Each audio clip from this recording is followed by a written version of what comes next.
नमस्कार दोस्तों, ocean network में आपका स्वागत है। 2023 का आगाज़ हो गया है और आप जानते हैं 2023 में पक्ष और विपक्ष दोनों के लिए किस तरह की राजनीतिक चुनौतियाँ हैं। राजस्थान, छत्तीसगढ़, मध्य प्रदेश, कर्नाटक, त्रिपुरा, कई तेलंगाना, कई महत्वपूर्ण राज्यों में चुनाव होने वाले हैं और जो राजनीतिक समीक्षक हैं उनका मानना ये है कि 2023 जो है एक तरीके से सेमीफाइनल होगा 2024 का। हालाँकि ये हर चुनाव से पहले इस तरह की बातें कही जाती हैं। जब 2022 के शुरू में उत्तर प्रदेश, उत्तराखंड, पंजाब, गोवा, मणिपुर के चुनाव हो रहे थे, तब भी यही कहा जा रहा था कि जो उत्तर प्रदेश को जीत लेगा, वो आधी जंग जीत लेगा 2024 की। लेकिन ये सब अ, राजनीतिक समीक्षकों का, मीडिया कर्मियों का, इसके अलावा जो पॉलिटिकल पार्टी है, जमात हैं, उनका अपना एक शगल है और इसको आप पूरी तरीके से रिजेक्ट भी नहीं कर सकते और जिनको स्वीकार ना करना हो, वो अस्वीकार कर भी सकते हैं। लेकिन हर चुनाव महत्वपूर्ण होता है, ये तो हम और आप मान कर के चलते ही हैं। तो 2023 की भी और 2024 की भी एक तरीके से पक्ष-विपक्ष ने तैयारियां शुरू कर दी हैं। लेकिन कुछ तस्वीरें अभी धुंधली हैं। 2024 में नरेंद्र मोदी के खिलाफ विपक्ष का कोई संयुक्त प्रत्याशी आएगा या 2 आएँगे। यानी राहुल गांधी तो रहेंगे ही रहेंगे, वो तो कांग्रेस ने स्पष्ट कर दिया है।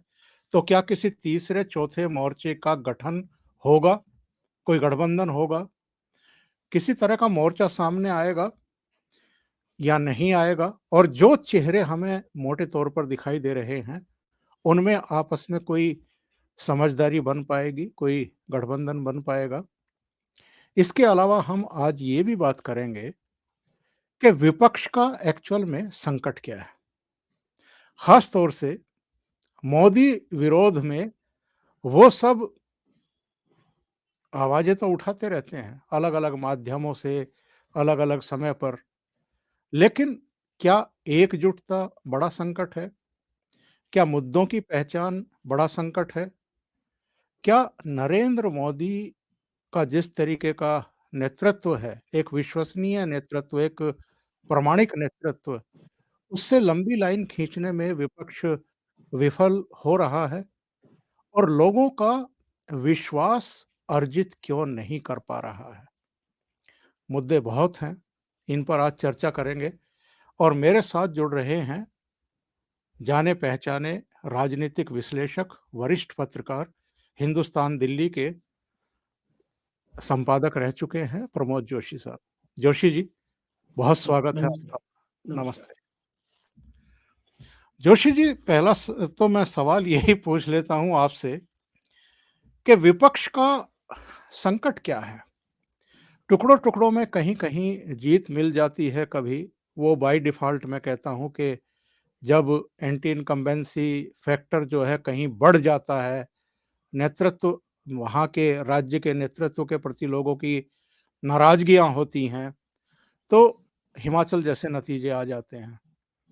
या पिछली बार आपके राजस्थान, मध्य प्रदेश, छत्तीसगढ़ में सत्ताएँ बदल गई थी।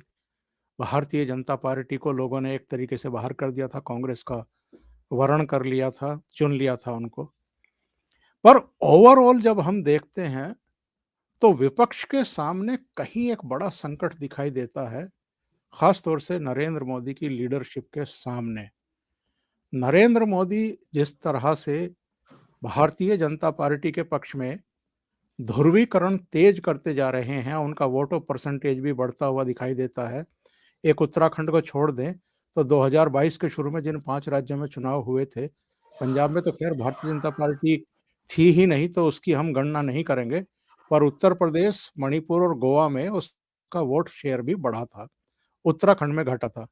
ओवरऑल देखें तो वोटों का ध्रुवीकरण हो रहा है। पहले वैश्यों की, ब्राह्मणों की पार्टी माना जाता था, अब दलितों में भी, पिछड़ों में, अति पिछड़ों में, दूसरी कास्ट में भी उसकी स्वीकार्यता है। तो ये कैसे हो रहा है और विपक्ष ये क्यों नहीं कर पा रहा है? अभी 31 दिसंबर को राहुल गांधी जब दिल्ली में थे, तो एक प्रेस कॉन्फ्रेंस छोटी-सी उन्होंने की थी। तो बहुत सी और बातें उन्होंने कही। उसमें एक बात उन्होंने कही कि अगर विपक्ष एक हो जाए, एकजुट हो जाए मतलब पूरे देश में, तो भारतीय जनता पार्टी को हराया जा सकता है। ये एक एक सामान्य धारणा मान लीजिए आप, या ये एक गणित मान लीजिए कि ऐसा माना जाता है कि बीजेपी के पास फला परसेंट ऑफ वोट होगा, यानी 50% से कम ही होगा, ऐसा मानकर चलते हैं। तो बाकी 50% फिर अगर एक हो जाए तो वो हराया जा सकता है, ऐसा।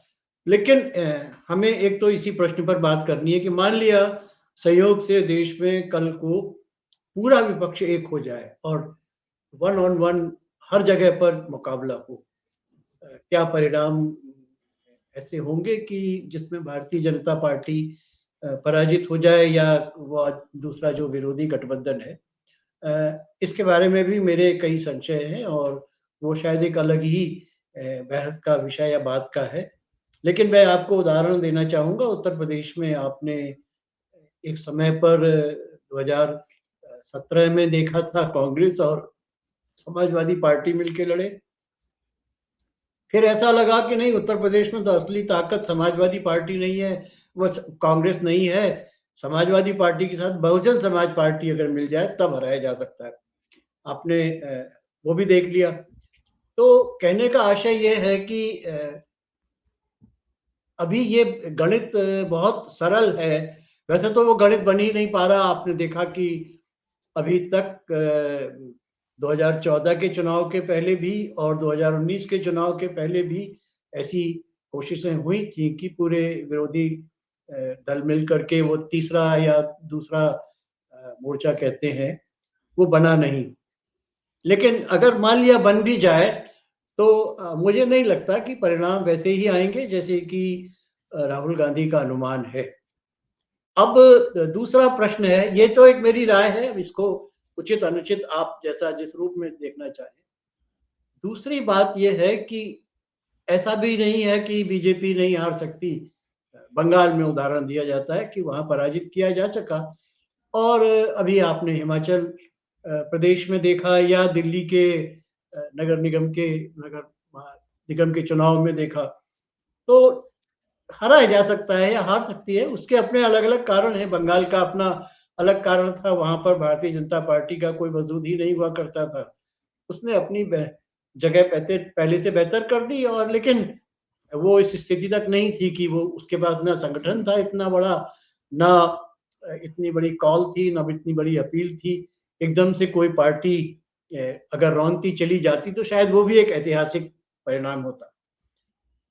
हिमाचल प्रदेश में एक तो कहा जाता है कि हर बार रोटेट करती है वहाँ पर, तो रोटेट हुआ चुनाव परिणाम। और दूसरे एक जो वहाँ पर पुरानी पेंशन का जो वादा वहाँ की सरकार ने किया है, जो अब उसके ऊपर काफ़ी भारी पड़ेगा ऐसा मुझे लगता है, क्योंकि वो बहुत सरल वो नहीं है। और वो भी जाएगा तो उसके जो दुष्परिणाम आएँगे वो हिमाचल प्रदेश की सरकार को उसको राजनीतिक रूप से भी देखना होगा, क्योंकि 4 साल 5 साल अब उनको भी करना है। लेकिन जो अगला चुनाव होगा, उसमें क्या किस रूप में चीज़ें सामने आएँगी। पर सबसे बड़ी बात ये है कि हम जब विधानसभा चुनाव की बात कर रहे हैं, हम कह रहे हैं कि 9 विधानसभा चुनाव इस वर्ष होने वाले हैं। विधानसभा चुनाव से राजनीतिक दलों की, संगठन की, चुनाव लड़ने की नीचे तक जो भी संगठनात्मक क्रियाएँ, प्रक्रियाएँ होंगी। लेकिन लोकसभा चुनाव में और विधानसभा चुनाव में एक बड़ा बुनियादी फ़र्क होगा या होता है। आप देखेंगे, आप दिल्ली में भी देखेंगे, जो कि नगर पालिका के चुनाव का परिणाम क्या जैसा रहा वैसा ही दिल्ली लोकसभा का परिणाम होगा। अभी कहना मुश्किल है, क्योंकि वोटर का एटीट्यूड, कुछ ना कुछ बातें बदल जाती हैं, कुछ मसले बदल जाते हैं, और अभी हमको खुद नहीं मालूम कि 2024 के मसले क्या होंगे। लेकिन उसके लोकसभा चुनाव के और विधानसभा चुनाव के या नगर पालिका चुनाव के मसले थोड़े अलग-अलग होते हैं और उनके परिणाम उसी प्रकार होते हैं। अब एक बात आपने शुरू से कही थी कि क्या नरेंद्र मोदी के मुकाबले राहुल गांधी या फलाना कोई और नेता आएगा। तो वैसे तो लोकसभा चुनाव तो अ, अपने सांसदों को चुनने के लिए होते हैं। नरेंद्र मोदी के आने के बाद से 2014 के चुनाव से कुछ ऐसा बना है कि व्यक्तिगत सा कुछ हो गया है और विरोधी दलों की दिक्कत यह है कि वो रिएक्शनरी पार्टियां हैं, रिएक्शन में करती हैं, यानी अब वो एक नेता ढूंढने की बात हो गई है। क्यों नेता ढूंढ रहे हैं? आप अपने विचार के साथ सामने आइए, कहिए कि नेता जब समय आएगा चुन लिया जाएगा। असल में एक चीज आप देखें कि चुनाव पूर्व के गठबंधन अब उतने महत्वपूर्ण नहीं रह गए हैं। ये चुनाव के बाद के गठबंधन ज्यादा महत्वपूर्ण हो गए हैं, जिसको ममता बनर्जी ने पोस्ट पेड कहा था। प्रीपेड नहीं रह गई राजनीति, अब पोस्ट पेड हो गई है।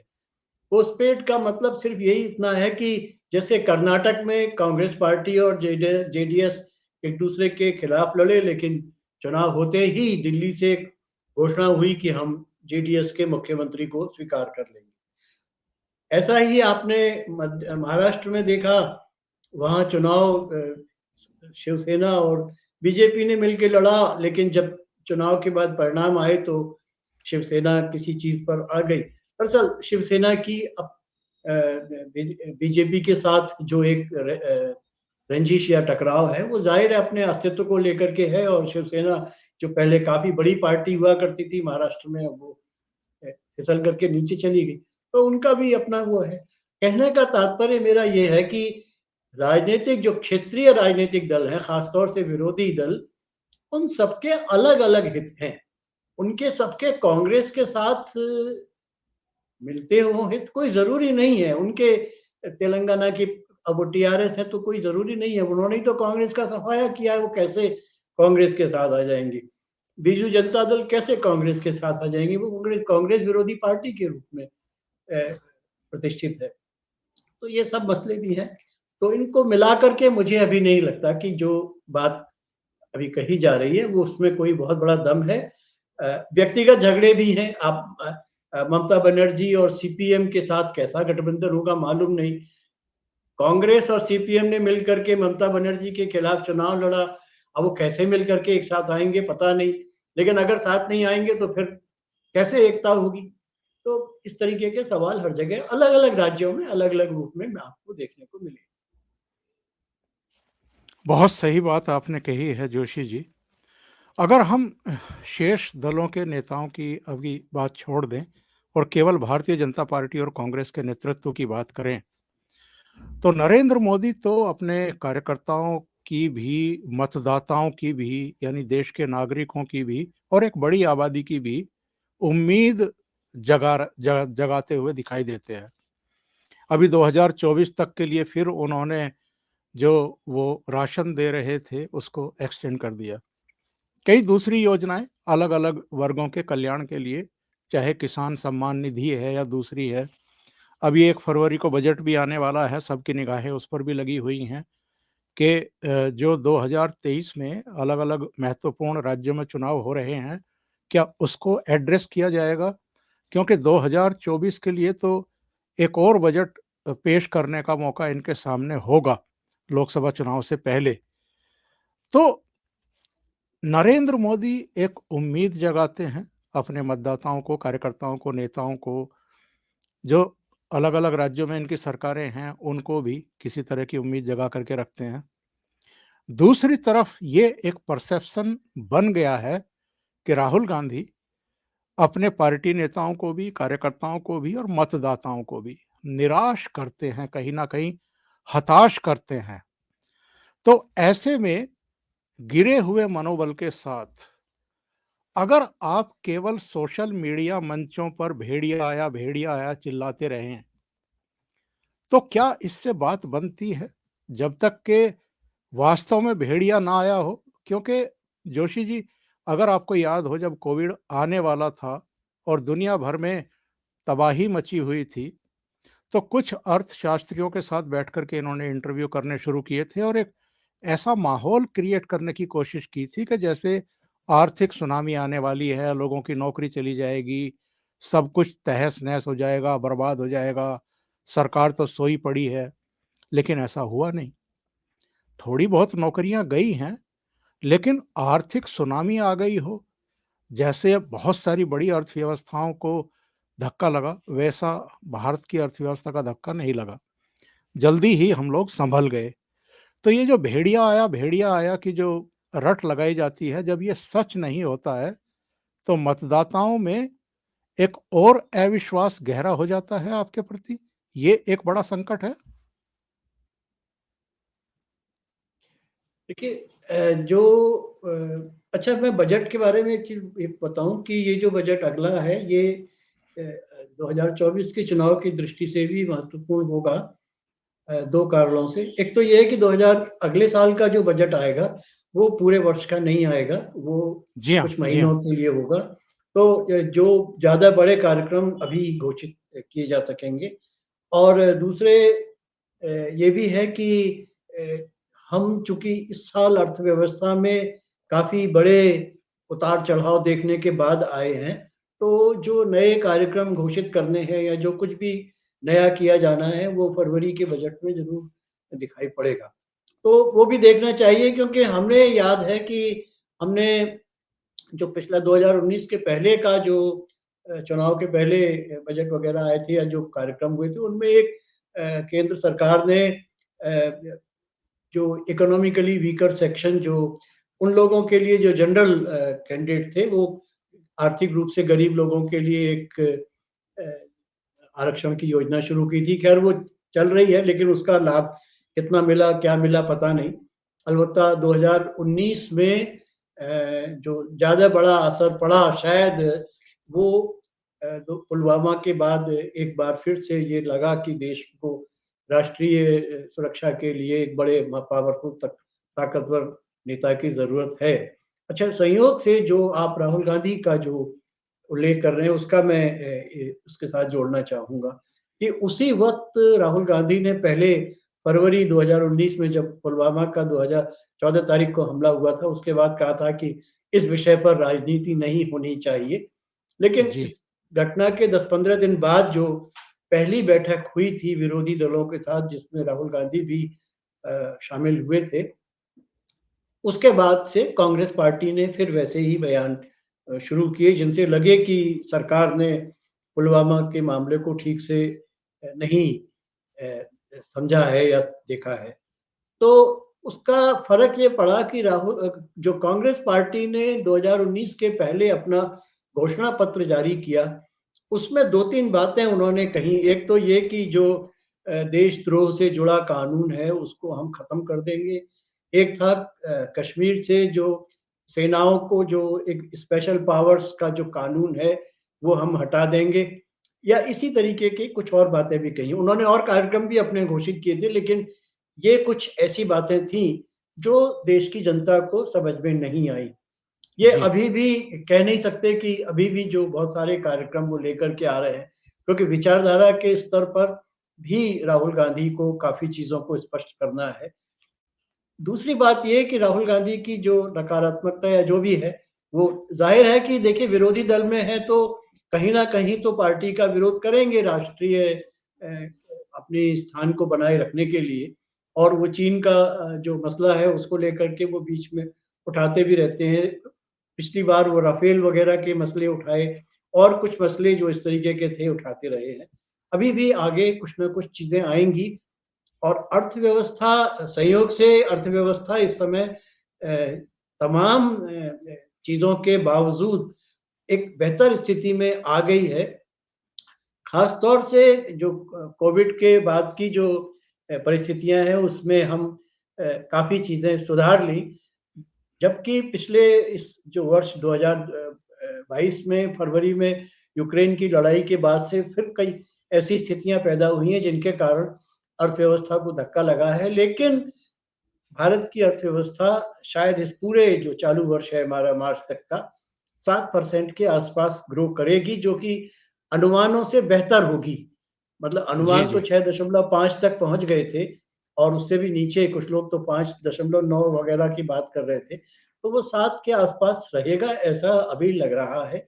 दूसरे जो हमारा जो फिस्कल डेफिसिट है वो अभी होगा इस साल, क्योंकि जैसे ये जो स्कीम है गेहूँ वगैरह करने की, तो इसका खर्चा भी होता है और उस खर्चे को पूरा करने के लिए हमें फिस्कल डेफिसिट बढ़ जाते हैं। तो और उसके लिए फिर कर्जे लेने पड़ते, मतलब कहीं न कहीं से पैसा लाना पड़ता है और उस पैसे का ब्याज हो जाता है और वो ब्याज फिर काफ़ी भारी हो जाता है, तो उसको चूँकि भरपाई करनी होती है, तो बजट में बहुत सारी दिक्कत उसकी आती है। तो हमें देखना होगा कि इस बजट में जो अगला बजट है, वो किस प्रकार से संतुलित करती हैं हमारी वित्त मंत्री। लेकिन मोटे तौर पर बात ये है कि आर्थिक रूप से हमारा अगला वर्ष इस वर्ष से और शायद बेहतर होगा और ज़्यादातर अर्थशास्त्रियों का कहना है। दूसरा ये भी है कि विश्व बैंक ने भी माना है कि इस वक़्त सबसे जो ब्राइट स्पॉट है दुनिया की अर्थव्यवस्था का, बावजूद इसके कि अमेरिका हो, चाहे पूरा यूरोप हो या यहाँ तक कि चीन और रूस वगैरह सभी आर्थिक संकट में है। केवल भारत एक ऐसा देश है, खासतौर से नई जो अर्थव्यवस्थाएँ हैं उनमें, जो आगे बढ़ रहा है। तो इसका लाभ केंद्र सरकार को मिलेगा और वो कार्यक्रम भी घोषित करेगी कुछ ना कुछ ऐसे जो चुनाव से जुड़े होंगे, जो जो उसको राजनीति रूप से लाभ पहुँचाए। क्योंकि होता ये है कि हम कहें या ना कहें, कोई भी पार्टी की सरकार अपने को नुकसान पहुँचाने वाले कदम नहीं उठाती। जबकि ज़रूरी है बहुत सारे ऐसे कदम उठाना। जैसे मान लिया गेहूँ वो देना बंद कर दे अनाज, तो इसका राजनीतिक नुकसान होगा, भले ही बजट में उसका लाभ हो। तो ऐसे रिस्क सरकारें नहीं लेती हैं। ऐसे अलोकप्रिय कार्यक्रम एकदम से नहीं शुरू किए जा सकते, उसमें समय लगता है। तो और अभी देश की जनता इन सब चीज़ों को, बारीकियों को बहुत अच्छे तरीके से समझती है, पहचानती भी नहीं। बा ठीक है, अब जो इन सब चीज़ों के कारण जो नकारात्मक प्रचार होगा, कांग्रेस पार्टी करेगी, उससे बदला लेने के या उसका जवाब देने के लिए पार्टी के पास अ, कई और तरीके हैं। लेकिन जो बीजेपी के पास अभी सबसे बड़ा जो ताकत है, वो पर्सनैलिटी की ताकत है और कांग्रेस पार्टी की जो सबसे बड़ी कमज़ोरी है, अभी पर्सनैलिटी की है। भले ही वो कह रहे हों कि प्रधानमंत्री के पद के लिए हमारे ये दावेदार हैं, अभी हाल में जयराम रमेश वगैरह ने कहा इस तरीके का या कमलनाथ ने कहा है। लेकिन क्या पार्टी जानती है कि राहुल गांधी को आगे, और विरोधी दल भी जानते हैं कि राहुल गांधी को आगे करके हम चुनाव में लड़ेंगे तो पिट जाएँगे। राहुल गांधी कांग्रेस पार्टी की अध्यक्षता छोड़ने के बाद जो उस कार्यक्रम पर निकले हैं, भारत जोड़ो यात्रा पर, उसका उद्देश्य ही यही है कि जो उनके साथ चुनाव हारने का जो एक वो लग गया था ठप्पा, उससे बचने के लिए फिर एक नए अध्यक्ष को, खड़गे साहब को आगे खड़ा कर दिया है। जिनका एकमात्र काम है कि वो जो पार्टी को नुकसान होगा तो उसका ठीकरा उनके सिर पर फूटेगा, अगर कहीं लाभ हो गया तो राहुल गांधी के को श्रेय मिलेगा। लेकिन ये सब रणनीतिक घालमेल है और इसका लाभ मिलने वाला नहीं है। आप अभी फ़िलहाल तो 9 राज्यों में जो चुनाव होंगे, उनमें आप देखिएगा, ख़ास तौर से अगर मध्य प्रदेश, राजस्थान, छत्तीसगढ़, जहाँ पर कांग्रेस बेहतर रही थी, या अगर कर्नाटक में भी, तो वहाँ आप देखिएगा कि क्या पिछली बार से बेहतर होती है या पिछली बार से उसकी स्थिति अच्छी होती है। क्योंकि आप बीजेपी की सफलता के साथ-साथ आपको नॉन बीजेपी पार्टियों के उसका भी देखना पड़ेगा कि क्या उनका प्रदर्शन रहा है। कांग्रेस का प्रदर्शन हिमाचल प्रदेश में आपने जो देखा, वो एक तुक्का है, कोई बहुत बड़ी सफलता भी नहीं है, वैसे भी बहुत छोटा राज्य है और है भी, लेकिन जो कांग्रेस की विफलता है, वो आपको गुजरात में देखनी चाहिए, जहाँ इस बुरी तरीके से कांग्रेस का वोट परसेंट गिरा है और आम आदमी पार्टी ने उनका वोट छीन लिया है। तो ये अच्छा है कि एक नई ताकत और निकल कर के आ रही है, जो कि कांग्रेस का क्षरण करती चली जा रही है। वो आम आदमी पार्टी किसी न किसी रूप में कुछ और राज्यों में भी खड़ी होगी और जब राष्ट्रीय स्तर पर चुनाव होंगे तब भी होगी और गुजरात में भी होगी। तो ये सब चीज़ें देखने की ज़रूरत है कि इनका नुकसान या लाभ क्या होगा।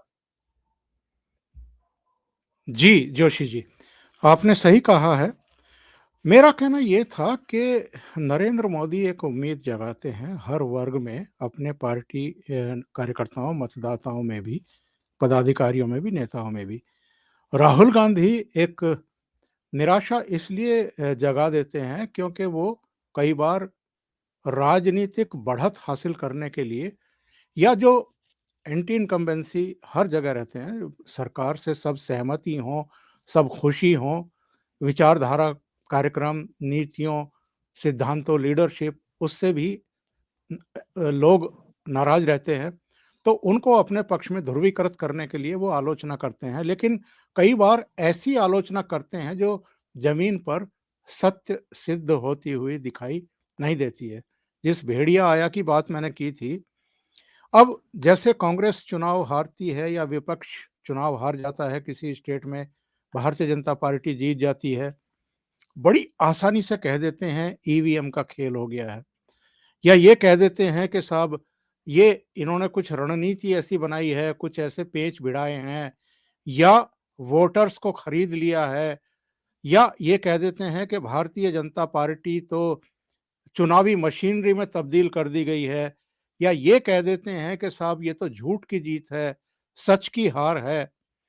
और दूसरी तरफ राहुल गांधी कहते हैं कि सच कभी हार नहीं सकता और देश की जनता सच के साथ है। तो सच के साथ है तो किसके साथ है? ये भी एक बड़ा सवाल है। तो प्रश्न घूम फिर कर के ये आता है जोशी जी कि आप ऐसी बातें क्यों कहते हैं जो सिद्ध नहीं होती हैं? इससे क्या जनता का और ज़्यादा मोहभंग हो रहा है इन लोगों से? देखिए राहुल गांधी से चुनाव में तो कम से कम मोहभंग हुआ है, ऐसा आप परिणामों से देख सकते हैं। और जिस समय वो अध्यक्ष थे 2019 के चुनाव के पहले या दौरान, उस वक़्त की जो एक बड़ी हार है और उस हार के बाद वो छोड़ के चले भी गए, पार्टी की अध्यक्षता को भी छोड़ दिया। तो इसमें तो दो राय नहीं है कि वो उनका उनका जो भी नेगेटिव साइड है वो सामने आ चुकी है। अब वो उससे बचने का प्रयास कर रहे हैं। उससे बच पाएँगे कि नहीं ये देखना है। देखिए ये ठीक है उनकी भारत जोड़ो यात्रा से तो किसी को कोई असहमति नहीं। मैं तो समझता हूँ कि पता नहीं नरेंद्र मोदी तैयार हुए या नहीं हुए, वरना भारतीय जनता पार्टी के नेताओं को भी लग जाना चाहिए था उस यात्रा में। क्या है ये तो देश जोड़ने की यात्रा है तो इसमें कौन-सा बुराई है? ठीक है आप करिए। लेकिन वो देश जोड़ने की यात्रा से ज़्यादा वो राजनीतिक यात्रा उनके चेहरे को बदलने या उनके चेहरे को एक नया रूप देने के लिए है। तो नया रूप अगर कुछ मिला भी होगा थोड़ा बहुत, तो वो कोई बहुत चुनाव में बदल जाएगा, परिणाम सामने आ जाएगा, ऐसा कुछ नहीं है। चुन इसी दौरान तेलंगाना में भी चुनाव हुआ जब वो यात्रा पर थे, तेलंगाना में ही थे। गुजरात में आपने देख ही लिया वो यात्रा के दौरान थे और गुजरात में क्या परिणाम आया। तो कोई इससे बड़ी सकारात्मक राजनीति हो जाएगी या बन जाएगा, ऐसा कुछ नहीं है। बाकी कितनी नफ़रत देश में है या कितनी सदाशयता देश में है, कितना प्रेम भाव देश में है, इसको हमें एक व्यापक रूप से देखने की ज़रूरत है। केवल एक कोई व्यक्ति आपके शहर से पैदल चलता हुआ निकल चला जाए, तो इससे उस शहर की नफ़रत नष्ट हो जाएगी, समाप्त हो जाएगी, ऐसा कुछ नहीं है। और ये फिर भी देश इतना बड़ा है कि अभी ये यात्रा भी ऐसी तमाम यात्राएँ हो जाएँ तब भी कोई देश की कोने-कोने को नहीं तलाश कर सकता। 20-20 साल लगते हैं। महात्मा गांधी ने अगर यात्राएँ की तो कोई एक यात्रा थोड़ी की। महात्मा गांधी ने तमाम देश में कई बार इधर से उधर गए और 1915-16 के बाद से लेकर के 1947 तक निरंतर यात्राएँ या कहीं न कहीं देश में भ्रमण करते ही रहे। तो इन चीज़ों का परिणाम एक लंबे अवधि में दिखाई पड़ता है। अभी तो बड़ा एक संकट सामने आने वाला है यात्रा पूरी हो जाने के बाद क्योंकि पार्टी के कुछ और कार्यक्रम हैं, वो देश भर में इधर-उधर से हाथ जोड़ो और कई कार्यक्रम होने वाले हैं। तो उन कार्यक्रमों में पर जो आपका मूल प्रश्न था कि क्या विरोधी दलों के साथ कोई एकता का कोई प्रयास हो रहा है? अभी देखिए यहाँ इस यात्रा में उत्तर प्रदेश वाले पार्ट में समाजवादी पार्टी और बसपा को पहले तो नहीं बुलाया गया, फिर बाद में जब अखिलेश ने कहा कि हमें तो बुलाया ही नहीं गया, तो उन्होंने चिट्ठी भी भेज दी कि आ जाइए, लेकिन वो नहीं आए। क्यों नहीं आए, क्या नहीं आए, ये सब क्लियर है। यात्रा से किसी को उनको भी कोई आपत्ति नहीं है, यात्रा अच्छी चीज़ है, लेकिन वो जानते हैं कि इसका हमारे लिए राजनीतिक रूप से कोई लाभ होने वाला नहीं है और वो यात्रा के समय भी देखिए कि वो यात्रा अभी पंजाब और हरियाणा में ज़्यादा समय दे रही है, यूपी में तो आप सिर्फ़ जो यूपी की सीमा को छूते-छूते हुए निकल चले गए। जबकि सबसे बड़ा, अगर आप सेमीफ़ाइनल वगैरह की जो बात कह रहे हैं, तो अगर सबसे बड़ा चुनाव हाल के वर्षों में गुज़रा है, तो वो उत्तर प्रदेश का है। क्योंकि अकेले 80 सीटें जिस राज्य से आती हैं, वो राज्य, अभी आप हिमाचल प्रदेश जैसे कितने राज्य मिल जाएँगे तब जाकर के उत्तर प्रदेश के बराबर लोकसभा की सीटें नहीं होंगी। तो ये तो उत्तर प्रदेश से एक चीज़ की आपने आहट देख ली। अब ये भी है कि उत्तर प्रदेश का चुनाव होने के फिर 2 साल बाद लोकसभा चुनाव होंगे, तो कितना सुपरिणाम, दुष्परिणाम सामने आएँगे। लेकिन ये भी है कि मुख्यमंत्री आदित्यनाथ योगी का ये दूसरा कार्यकाल है। पहले कार्यकाल के बाद भी 2019 के चुनाव में उत्तर प्रदेश से बीजेपी की सीटें बढ़ कर के आई और अगले वाले में और दिखाई पड़ेंगी। बिहार में ज़रूर एक, वो भी एक 40 सीटें होती हैं, तो वहाँ से भी परिणाम महत्वपूर्ण हो जाते हैं और वहाँ पर एक नए जो समीकरण बन रहे हैं, उनका क्या फ़र्क पड़ेगा, क्योंकि राजद और जेडीयू मिलकर के वहाँ चुनाव लड़ेंगे, कांग्रेस भी उसमें होगी। संभव है कुछ फ़ायदा-नुकसान उसका दिखाई पड़े। तो ये अलग-अलग राज्यों का हमें गणना करनी पड़ेगी और बीजेपी भी अपनी योजना जिस रूप में बना रही है, बताते हैं 160 सीटें, जहाँ पर बीजेपी लोकसभा के पिछले परिणाम में दूसरे नंबर पर और बहुत कम वोट से हारी है, तो उसमें वो ध्यान देंगे। उन सीटों में 160 में अगर आधी भी वो उन्होंने अगर कन्वर्ट कर दी, तो कहीं और नुकसान होगा तो उसको पूरा करेंगे। तो ये तो कैलकुलेशंस का काम है, राजनीति में ये गणनाएँ चलती रहती हैं। सवाल मुद्दों का या उन प्रश्नों का है। देखिए 2019 के चुनाव के बाद एक बड़ा फैसला जम्मू कश्मीर में 370 हटाए जाने का है। जी, जी। संभव है कि लोकसभा चुनाव के पहले जम्मू कश्मीर में चुनाव हो जाए। संभव है कि राज्य की भी घोषणा हो जाए वहाँ, अगर सब हालात ठीक रहे। क्योंकि ये एक बड़ा है प्रश्न कि क्या जम्मू कश्मीर को ठीक से टैकल किया गया है कि नहीं। शुरू के दिनों में तो ऐसा लग रहा था कि जैसे कुछ चीज़ें कंट्रोल नहीं हो पाएँगी। कांग्रेस पार्टी ने भी भले ही वोट वहाँ दिया, लेकिन बातें तो ऐसी कर रहे थे। लेकिन अब तो 1 साल में आप देख लीजिए कि काफ़ी चीज़ें कंट्रोल में हैं और अगला 1 वर्ष और अगर नियंत्रण में रहा, तो एक बहुत बड़ी विजय के रूप में होगा। फिर दूसरे फैसले हैं, वो ट्रिपल तलाक वगैरह का एक फैसला पहले से चल रहा है अभी तो। हाँ, राम मंदिर की जिस समय चुनाव होगा अगला, उसके पहले राम मंदिर के कपाट किसी न किसी रूप में जनता के लिए खुल जाएँगे। पूरा भले ही मंदिर तैयार ना हो जाए, लेकिन ये संभव है कि द्वार खुल जाएँ। तो ये इन सब चीज़ों का फ़र्क पड़ेगा, पर वो कुल मिलाकर के क्या स्थिति होगी, इस पर तो हमें अगले साल जब बैठेंगे तब बात संभव। पर आज की स्थिति में अभी तक मुझे विरोधी दलों की एकता का कोई सूत्र नज़र नहीं आ रहा है, अभी तक। आगे देखें क्या होता है। जोशी जी, कल इनकी प्रवक्ता कांग्रेस की सुप्रिया श्रीनेत ने ट्वीट किया, जो भीड़ चल रही है राहुल गांधी के साथ लोनी से लेकर के बागपत, बड़ौत, शामली तक, उस भीड़ का एक विहंगम दृश्य, एक वीडियो अ, क्लब करते हुए उन्होंने ये ट्वीट किया, जिस पर मैंने खैर रीट्वीट भी किया, उसका जवाब दिया। सुप्रिया श्रीनेत ने लिखा कि बागपत से उठी ये ललकार और गूंज दिल्ली और लखनऊ के हुक्मरानों की नींद तो उड़ाएगी ही। ये जन सैलाब मूल मुद्दों पर होने वाले परिवर्तन का आगाज है। तो मैंने इनको जानकारी दी कि 2022 के शुरू में जो विधानसभा चुनाव हुए, कांग्रेस को बागपत में 1229 वोट, बड़ौत में 1849 वोट, छपरौली में 1239 वोट, लोनी में 2049, शामली में 780 वोट और कैराना में 1522 वोट मिले थे। ये वो विधानसभा क्षेत्र हैं जहां से यात्रा गुजर रही है। पूरे उत्तर प्रदेश में यही हुआ, जमानतें जब्त हो गई कांग्रेस के कैंडिडेट्स की। तो ये भीड़ तो कहीं से भी जुटाई जा सकती है। इससे एक भ्रम पैदा करके एक आत्मशलाघा ओढ़ लेना और ये कहना कि इस भीड़ को देख करके लखनऊ और दिल्ली की नींद उड़ गई होंगी, ये फिर से गलती कर रहे हैं कांग्रेस के लोग।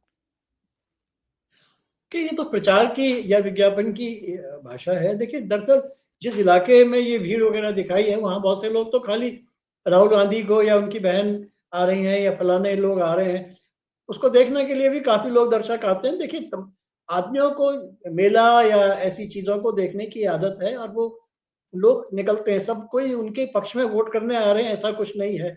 वैसे भी विरोधी दलों की दृष्टि से देखा जाए तो ये राष्ट्रीय लोकदल या थोड़ी बहुत समाजवादी पार्टी वगैरह का इलाका है और लगता नहीं कि वो लोग जो राष्ट्रीय लोकदल को वोट देते, मतलब भारतीय जनता पार्टी के विरोधी वोट भी माने, ऐसा कि बीजेपी विरोधी लोग थे, तो वो कांग्रेस के पक्ष में वोट कर डालेंगे और लखनऊ और दिल्ली को बदल डालेंगे, ऐसा कुछ लगता नहीं है। बाकी प्रचार के लिए, विज्ञापन के लिए तो आप नारेबाजी के लिए कोई भी भाषा का इस्तेमाल करिए।